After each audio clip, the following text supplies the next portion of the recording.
Hello and welcome students. Welcome to the chapter The Elves and the Shoemaker Part 2. Previously हमने Part 1 में half chapter देखा. अब we'll see Part 2. Part 1 में हमने कहाँ तक देखा कि शूमेकर लेदर लाता है टू पेयर ऑफ शूज़ बनाने के लिए, लेकिन वो बहुत टायर्ड हो जाते हैं तो वो वहीं वर्क टेबल पे रख के दूसरे दिन शूज़ बनाने वाले रहते हैं. Now see. Next morning, the shoemaker woke up early. He bathed and prayed, ate his humble breakfast, and then stepped into the room where he worked. Lo and behold, he again found two stylish pair of shoes waiting for him on his work table.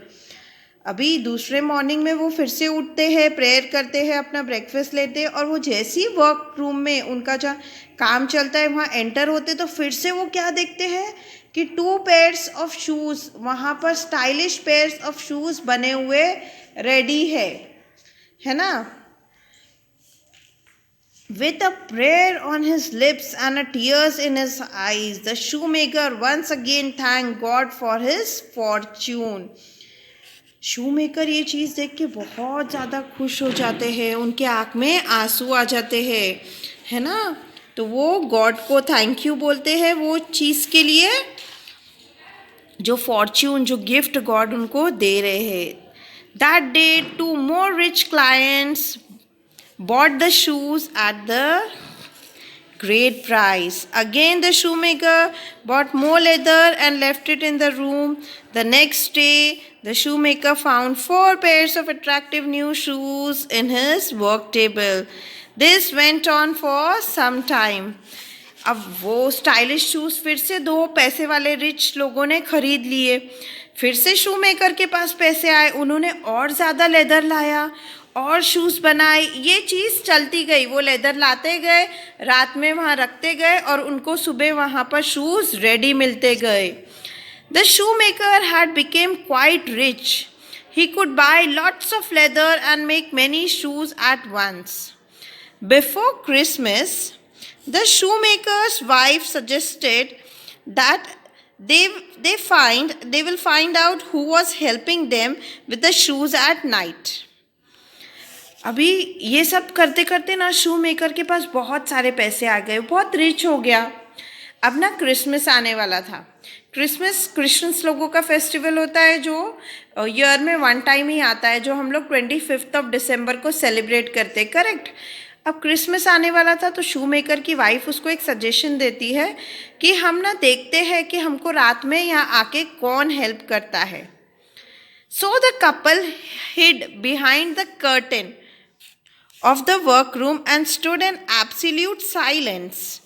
Right after midnight, the window opened and 2 small elves entered the room. They were dressed in dirty and torn clothes. They sang and hummed to themselves and worked on the pieces of leather sitting on the table. The shoemaker and his wife were so grateful that they nearly came out of their hiding place and thanked them, but they did not move for their hiding place so as not to scare the elves.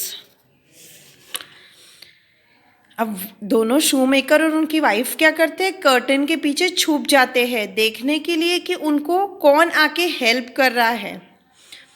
जैसे midnight होती है, जैसे 12 बजने के बाद, तो 2 elves है ना, 2 एल्व्स, छोटे छोटे एल्व्स विंडो में से आते हैं, जो बहुत डर्टी क्लोथ्स में ड्रेस है, उनके कपड़े बहुत डर्टी है, फटे हुए हैं, और वो ऐसे थोड़ा गुनगुनाते हुए आते हैं और आते से अपने शूज़ के लेदर के काम पे लग जाते हैं, गुनगुनाते हुए लग जाते हैं काम पे और वो शूज़ बनाने लगते हैं.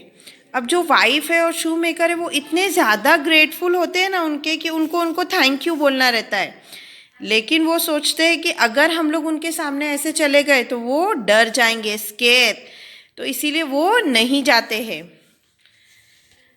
The next day, the shoemaker found his wife stitching small clothes for the elves.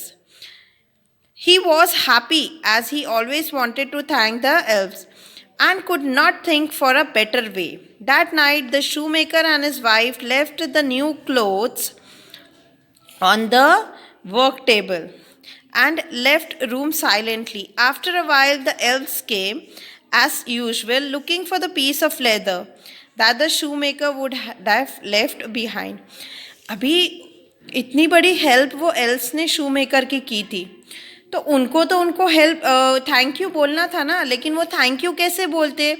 तो उनकी वाइफ ने क्या किया, उनके कपड़े देखे थे ना, बहुत गंदे थे, फटे हुए थे, तो उनकी वाइफ ने छोटे छोटे से कपड़े स्टिच किए और जहाँ पर वो लेदर रखते थे ना वर्क टेबल पे, वहाँ पर वो कपड़े रात में चुपके से रख दिए। अब उस रात उन लोग वापस से एल्व्स आते हैं और वो लेदर ढूंढने लगते हैं कि लेदर कहाँ है शूज़ बनाने के लिए। देखो छोटे छोटे से एल्व्स है ना। But instead they found 2 new sets of clothes for them. The elves were extremely happy. अब वहाँ लेदर के बदले जो एल्व्स है उनको क्या मिले? 2 न्यू कपड़े, क्लोथ्स मिले उनके। उन लोग बहुत खुश हो गए वो देख के। They took the clothes and jumped through the window, singing and dancing merrily. अब उन्होंने क्या किया? उन्होंने वो कपड़े लिए, बहुत ज़्यादा खुश थे वो, विंडो के बाहर जंप किया और खुशी खुशी नाचते गाते वहाँ से चले गए। The shoe maker and his wife thank them silently. जो शू मेकर और उनकी वाइफ थे उनने मन की मन में उनको थैंक यू बोला। The shoemaker now had enough money and he employed a few men to work for him. He was never poor again. The good couple never saw the elves anymore, but they knew they were somewhere helping other people and helpless people. अब शू maker के पास enough पैसे आ गए थे, तो उन्होंने क्या किया, 1-2 man को एम्प्लॉय कर लिया है ना, नौकरी पर लगा दिया और उन लोग वो जो उसके लिए वो काम करने लगे। जो वो कपल था उन लोगों ने वापस से, मतलब वो एल्व्स वापस से वो कपड़े ले जाने के बाद वापस से वहाँ पर नहीं आए और ये जो शू मेकर और उसकी वाइफ थे वो सोचने लगे कि वो ज़रूर कहीं ना कहीं किसी ना किसी को, मददगार को हेल्प कर रहे होंगे, क्योंकि वो मैजिक वाले लोग थे ना, गॉड के लोग थे जो हेल्प करने आते हैं, है ना। Okay students, I hope you understood this story. बहुत अच्छी स्टोरी थी ना मैजिक वाली। ओके, ये जो आपने वर्ड्स मार्क किए हो, ये जो वर्ड्स है आपको 5 टाइम्स आपकी क्लास वर्क नोटबुक में लिखना है, राइट डाउन करना है।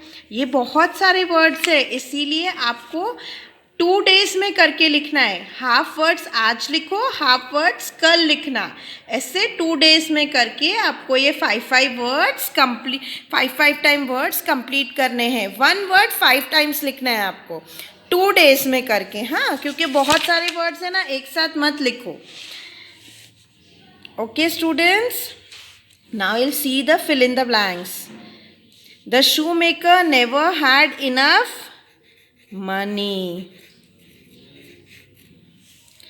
One day he saved enough money to buy a piece of leather.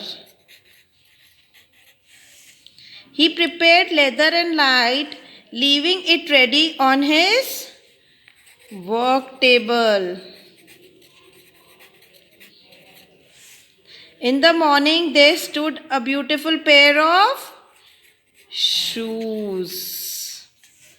A rich merchant paints a handsome price. The dash helped the shoemaker else. Okay students, ये fill in the blanks भी you have to copy in your textbook plus notebook only 1 time. ये 1 time लिखना है आपको और hard words 5 time लिखना है 2 days में करके. Okay students, I hope you understood this story. Thank you.